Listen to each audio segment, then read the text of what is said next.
కేశరావు గారు. సార్,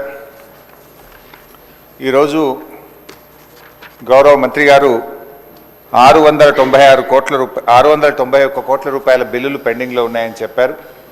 రాష్ట్రంలో మీరు చూస్తే అధ్యక్ష, బడా కాంట్రాక్టర్లకు మాత్రం బిల్లులు వస్తున్నాయి. చిన్న కాంట్రాక్టర్లకు ఇప్పుడు ఒక సంవత్సర కాలం నుంచి 691 కోట్ల రూపాయలు ఇవ్వకుండా సర్పంచులను ఎంపీటీసీలను ఈ కాంగ్రెస్ ప్రభుత్వం గోసబుచ్చుకుంటా ఉంది అధ్యక్ష. చివరికి ఆ సర్పంచులు ఎంపీటీసీలు గవర్నర్ గారిని కలిసి మొరబెట్టుకున్నారు, మంత్రుల్ని కలిసి మొరబెట్టుకున్నారు. చలో అసెంబ్లీ కార్యక్రమానికి వస్తే వాళ్ళను అరెస్ట్ చేసి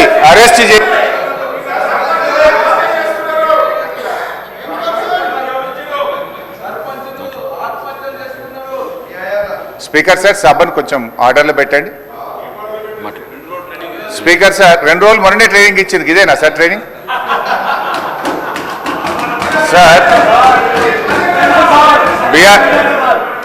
అధ్యక్ష, బీఆర్ఎస్ పాలనలో తెలంగాణ పల్లెలు అద్భుతంగా కేసీఆర్ గారి నాయకత్వంలో తీర్చిదిద్దబడ్డాయి. పల్లె ప్రగతి, పట్టణ ప్రగతి అనే కార్యక్రమం పెట్టి ప్రతి నెల పల్లె ప్రగతి కింద గ్రామాలకు 275 కోట్లు ఇచ్చాం, పట్టణ ప్రగతి కింద 150 కోట్ల రూపాయలు ఇచ్చాం. కానీ కాంగ్రెస్ ప్రభుత్వం వచ్చిన తర్వాత ఈ ఏడాది కాలంలో పల్లె ప్రగతి, పట్టణ ప్రగతి కింద 1 రూపాయి కూడా గ్రామ పంచాయతీలకు ఇవ్వకుండా పోవడం వల్ల ఈరోజు ఈ సమస్య వచ్చింది అధ్యక్ష. ఇది నేను చెప్తున్నది కాదు, కేంద్ర ప్రభుత్వం చెప్పింది. దేశంలో ఉత్తమ గ్రామ పంచాయతీల అవార్డులు ప్రకటిస్తే టాప్ 20 అవార్డ్స్ లో 19 అవార్డులు తెలంగాణ రాష్ట్రానికి వచ్చాయి. 20లో 19 తెలంగాణకు తెచ్చిన ఘనత కేసీఆర్ గారిది, బీఆర్ఎస్ ప్రభుత్వాన్ని. సో ఆ రకంగా పల్లెలు చేశాం.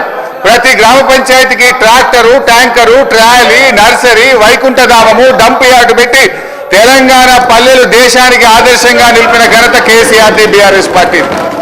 అధ్యక్ష, మేము గౌరవనీయులు మంత్రి గారిని కోరేది ఒక్కటే, ఇవాళ ఈ ప్రభుత్వం వచ్చిన తర్వాత ఎస్ఎఫ్సి నిధులు విడుదల కావట్లేదు. ఈజీఎస్ నిధులు కేంద్ర ప్రభుత్వం ఇచ్చినా డైవర్ట్ చేసినారు. 15th ఫైనాన్స్ కమిషన్ డబ్బులు కేంద్ర ప్రభుత్వం ఇస్తే డైవర్ట్ చేసినారు.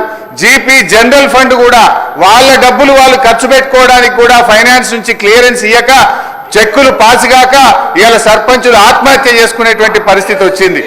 అప్పులు చేసి బంగారం కుదబెట్టి పనిచేస్తే ఈ బిల్లులు ఇయ్యారు అధ్యక్ష. ఒక్క నవంబర్ నెలలో బడా కాంట్రాక్టర్లకు 1200 కోట్లకు పైగా బిల్లులు ఇచ్చారు. ఒక్క నెలలో 1200 కోట్లు బడా కాంట్రాక్టర్లకు ఇస్తారు. ఈ చిన్న కాంట్రాక్టర్లు 5 లక్షలు 10 లక్షలు చేసిన సర్పంచులు, ఎంపీటీసీలు, జెడ్పీటీసీల మీద ఎందుకు పగబట్టి కక్షతో వాళ్ళని ఇబ్బంది పెడుతున్నారని చెప్పి నేను ఈరోజు ప్రభుత్వాన్ని అడుగుతున్నా అధ్యక్ష. ఈరోజు పరిస్థితి ఏమైంది? గ్రామ పంచాయతీలకు రెగ్యులర్గా ఇవ్వాల్సిన నిధులు ఇవ్వకపోవడం వల్ల చివరికి ఏం దాకా వచ్చిందంటే, అమెరికా దేశం తెలంగాణకు పోతే చికెన్ గున్యా వ్యాధులు వస్తున్నాయి, జాగ్రత్త అని అమెరికా దేశం ఆ దేశ పౌరులను హెచ్చరించే పరిస్థితి ఏర్పడ్డదంటే పల్లెల్ని ఏ రకంగా మీరు నిర్లక్ష్యం చేశారో అర్థమవుతా ఉంది. ఇప్పటికైనా ఇప్పుడు అమెరికా తెలంగాణ పోతే చికెన్ గున్యా వస్తుందని ఆ దేశ పౌరులను హెచ్చరించిందంటే ఇది మన రాష్ట్రానికి అవమానం, ఈ దేశానికి కూడా అవమానం. మీ పాలన ఆ రకంగా ఉన్నది.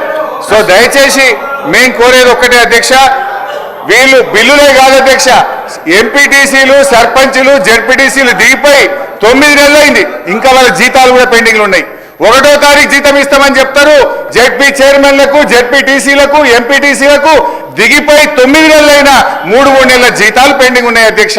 ఆ జీతాలు ఇయరైతే, పనిచేసిన దానికి బిల్లులు ఇయరైతే, వాళ్ళు మిత్తిలు కట్టలేక, అప్పులు కట్టలేక ఇవాళ చాలా బాధల్లో ఉన్నారు.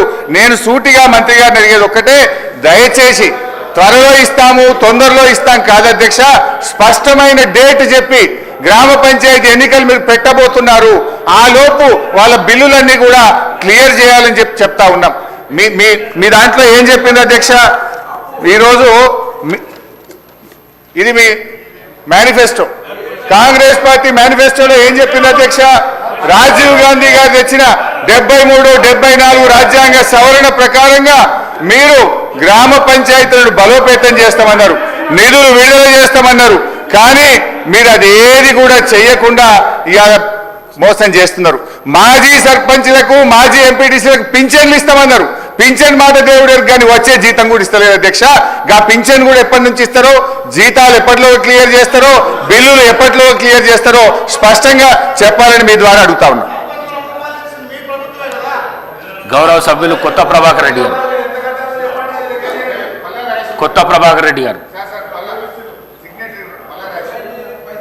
గౌరవ సభ్యులు పల్ల రాజేశ్వర రెడ్డి గారు. అధ్యక్ష, పంచాయతీరాజ్ బలోపేతం చేసిన